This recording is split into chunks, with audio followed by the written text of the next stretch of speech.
Kendaraan dan peralatan militer milik Angkatan Bersenjata Ukraina dilaporkan menjadi sasaran serangan drone jenis KVN dan B-40 FPV di arah Kharkiv.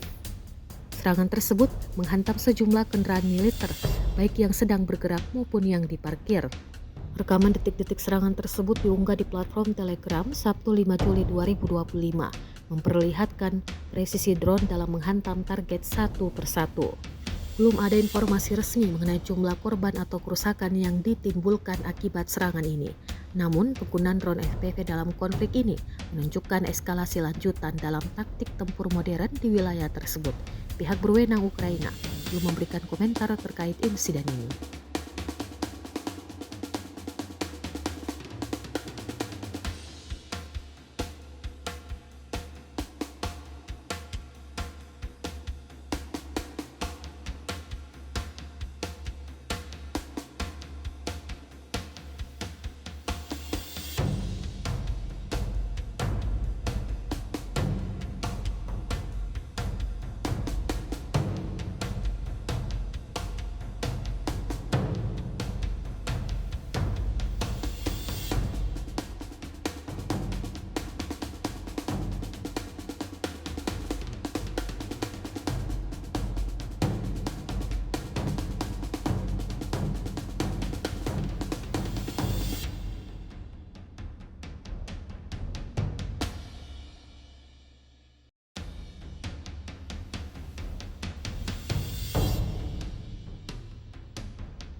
Download Tribun X sekarang, menghadirkan lokal menjadi Indonesia.